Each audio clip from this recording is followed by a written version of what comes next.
Hello my friends and welcome to Fishery. I'm Alexander Williamson and today we're going to be talking about the Aquarium Co-op new rimless aquariums that they're selling. Now they come in a couple different sizes and they kind of nest like Russian dolls, and this is kind of one of the interesting things about them actually, is that these days aquariums are expensive, and it's not just because the materials are expensive. Yes, glass has gone up in cost and things like that, but the actual shipping of the aquariums has gotten very expensive.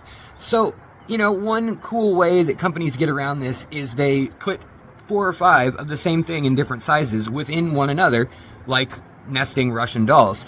And they've done this with these aquariums in order to ship several in the space that usually one would take up. And that helps bring down the price of each unit overall, both in shipping it into the country from China and also across the country to different retailers. Now, these aquariums are nothing crazy to write home about. That's what I'm going to say first off the bat. Now, I think that they are worthwhile, but I think there's a very interesting reason why they're worthwhile. And it's something that I don't think is valued enough in our hobby, which is the idea that a brand stands for something, right? A brand has value other than its literal tangible value, in that it made something so you trust it. But beyond that, there's the fringe benefits that come with a good brand too. Just like Les Schwab or Nordstrom or something like that. There's these brands we know that they'll take care of you. And I feel like Aquarium Co-op has done a really good job of trying to take care of their customers for the most part. I'm sure there's exceptions here and there, and if you have a different experience, let me know. But I happen to live right by their home store, and I'm from this area, and I've watched the store for many years now, and they've always done right by me as far as fairness goes, as far as if anything happens with fish or a product, they're always very, very quick and attentive to what's going on customer service wise. Now, that being said, I think what makes these special is the fact that they are a cheap product. They are a cheap Chinese product, yet you are still getting the quality assurance or the guarantee that comes with that company, even though you're only spending 20 or 30 bucks in the case of the smaller ones, which is pretty impressive because you could go to Petco or PetSmart and they have started to have some rimless stuff now too, and it's okay.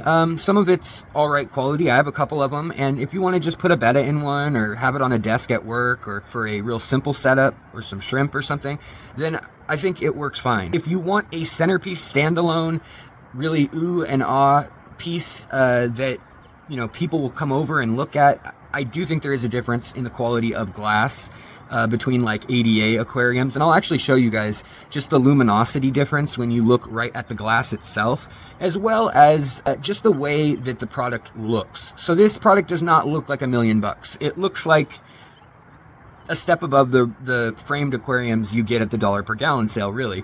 But it is a little unique in a couple of ways, and they have incorporated a lot of the current trends and desires that people seem to want in an aquarium. So let's take a look at the aquarium. I've got one here, and let's go over some of those points. But, I just wanted to say that we instill in a brand. There's brands like Ferrari, where we know, okay, that's value because it's a Ferrari, and you spent $500,000 on their fancy car or whatever.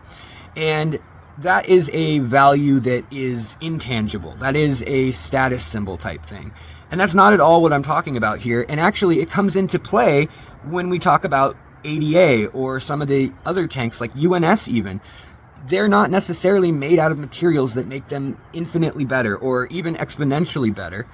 But they are made out of some better materials, and they do have some better performance and, make larger sizes and are maybe a little more unique in some of the like long shapes and things you can get. But just like, a Ferrari, it's not that people want to see the Ferrari necessarily. That it is a fine piece of sports and automobile craftsmanship, but it is, if people cared about that, if they cared about the inherent value, they'd look at a long haul truck and they'd say, holy cow, look at that semi truck worth $500,000 to $1 million, or look at that excavator and it would have more value, right? So value is something that I think you kind of have to place your finger on. And if you're looking for a status symbol value, then I wouldn't say that it's this product. But if you want something that'll hold water and serve a purpose and look all right, I think this will do you okay. So let's take a look at it a little closer. All right, so here we have the aquarium, and as you see, it's not a true rimless. It does have a base, and the base has a layer of glass in it, and the front of the tank, I'm assuming you'd want it to be the front, has rounded edges. Now, I'm curious if this is a weak point for the tank, but I'm guessing it makes it much more affordable to manufacture because you've got this whole edge here, and you don't need to actually silicone any of the seams on, that side or that side. So that saves in time. Siliconing and putting together these tanks when they're rimless is a lot of the expense because they actually require quite a bit of precision to get a bead on here and make it look nice. Now they are getting these to be machine done nowadays. And so you'll see in tanks like the rimless ones I have over here, they're actually done by hand in a lot of cases, and then touched up by machine or vice versa. So this tank is interesting in that it comes with a pad underneath it, but the pad doesn't touch down. The soft foam pad doesn't touch down. So if you have a flat surface, it's kind of pointless in that you have a rim, and it's not a total rimless tank, which is when you'd need the pad. So that piece confuses me just a little bit, but I suppose if you have an uneven surface underneath slightly, that might save you a little bit. Now, let's turn this around so we can see the front of it, obviously, but you can see that just me touching it, it really gets marks on the glass, like really easily. It's not something I see as much with the ultra clear, super low iron glass like you see on these tanks over here. Another thing is when you look down the actual pane of glass, you can see into it a little bit and you can see the clarity. You can see this is somewhat kind of bluish, smoky colored. And that's a choice. There's kind of different colors you can end up with. But here is a UNS tank, and obviously thicker walls, so you're going to be able to see better. And it's also dirty because it's, 7 years old? But you can see that it's a lighter color. And that's not just the light. Here, let me turn the light off. It's not just the light. You can see there that you get different optics, and you can see that there's multiple seams in the glass as well. And that's because this is a bigger tank, for one. Also, see how things are joined together on these? They're angled, so that means that craftsmanship's a little more specific, and the glass is more fragile at the edge. There's also a very fine bevel at the edge on these, where they've really finished it off nicely. Now you come over here to a very old school ADA tank, and actually this is before they were doing a big bevel. There is a slight bevel on those glass pieces, but here you can see where it's chipped even. And I got this tank from a local shop when they were done with it for a display because of that chip. But again, if we look down the glass, here's the thin glass just like the Aquarium Co-op one, and you can see down into it, you kind of get this Hall of Mirrors effect where it's not broken. And you see those lines, the 4 lines, you can see the layers of the glass, the way it's manufactured. It ends up being ultra clear, and things like fingerprints, yes, they do end up on it eventually, but it's not as brutal as we're seeing over here, where literally, like, just touching it, we're getting just fingerprints all over. So that's a pet peeve. You don't need to be rubbing your aquarium for good luck or anything, but something to think about. But really, with this rimless edge, it allows you to use a lot of the different light systems and things, or pumps, or knickknacks, whatever it may be, auto feeders, that you would use with the rimless tanks that are out there, which does prohibit you from using some of the things that have clamps designed for tanks with a rim. So if you already have an auto feeder that's designed to sit on the rim of a American style rim tank, then that might be something that bugs you a little bit. Also, these corners are designed to be kind of a 360 view thing, but to me they just kind of warp the fish, if you see that. So I'm still going to view my fish from here, or from here probably, and if I'm taking a picture, for sure. And so I don't quite get the purpose of the rounded corners. It's just a preference, I suppose. But you can see here, there's actually a slight wobble in the glass right here, where the glass bends outward right here. And so, however these were molded was not ultra precision, that's for sure. And to show you guys in comparison what these cost to manufacture. This is now, I'm going to show you on Alibaba that you can get these nesting tanks. You can get the same thing, these 4 or 5 different tanks in one. You can see just how cheap this is before it's imported. Now, granted, shipping could cost more than the tanks itself these days. And you got to have a container ship, fill that up, and slow boat it over here is probably how you're going to get it here, and then get it on a truck, pallets. It's not a fun process.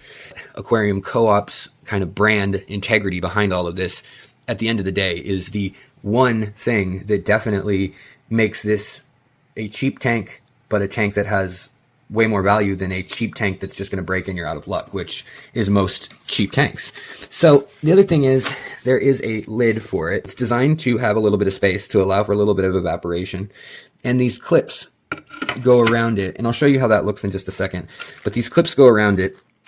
I don't love that. In fact, I really don't like that, because not only is this loud, clumsy, and fragile, it can fall in the tank really easily and break. And I already know several people with these that have busted them. So that's a bit of a bummer. I'm guessing they will they will go through a lot of these, and people will be doing a lot of different DIY replacements for this particular part. But let me show you how the back works, because this doesn't cover the whole tank. It only covers the 4/5 of the tank. So let me show you the rest of it real quick.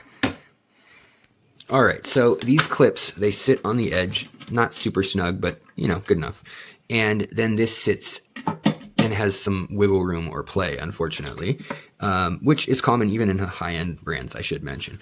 But then it leaves the back open so that if you have a hang-off-the-back filter that's small, it would still need to be a pretty small one. You've got this piece of vinyl that you can situate however you'd like, and it can close it off basically the rest of the way if you want, like this, and have it sit on the back. But it doesn't have a hinge or anything. It kind of just sits like this, and it does sit okay. But the idea is then you can cut out, being that this is a soft enough material that you can use scissors or a hot knife or a Dremel or something to cut out the pieces you want, or cut it in half and leave an opening, however you want to do it. But don't love how all that works. I don't even particularly want a lid on my aquarium. Also, you're going to have a substrate down, so I wouldn't worry about the reflectiveness of the glass on the bottom or any of that if it's catching your eye right now, or worrying about any seams down here. Those are all going to go away. But there are a couple interesting craftsmanship issues that you might want to check, which are down here. You can see where they snap this frame together, essentially, or they glue it on. And there are some variations from point to point. And there's different size gaps, even though it's minute. There's different size gaps on that. And the other thing is, this is a kind of a shiny or glossy black. And I think if it were matte or even textured and black, it would just absorb more light and be less eye-catching. And I would prefer to see that. Those are all pet peeve things. At the end of the day, I think it's a pretty sweet aquarium I think I paid $29 for this one, which, it's pretty hard to beat that. And yes, you could beat that by just buying a bucket or just buying a Rubbermaid tote. And I get that. But again, it's like I said with Ferrari versus a semi-truck. Some of it's utility, some of it's brand, some of it's the cost and the performance. And, they both have their place. But I hope that makes any sort of sense to you guys. I think here you've got your commuter car.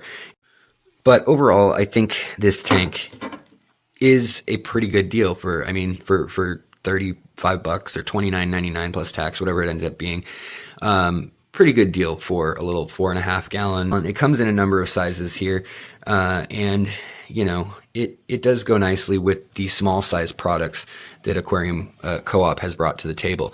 And I'm going to let you guys use your imagination about how you'd want to decorate. Clearly, I'm a crazy plant hoarder, and I make jungles out of all of my tanks. But overall, I'd say, the value, is it worth its constituent parts?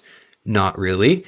But compared to other aquariums and other brands on the market, it's just as good, if not better, depending on what features you want. What's more is that quality that Aquarium Co-op brings if you need help further down the road. If you need to check something out, the forum, and also the other things like people that happen to use the brand that are there to help you and give you thoughts on how to fix certain things or tips and tricks of what they did to set up their tank.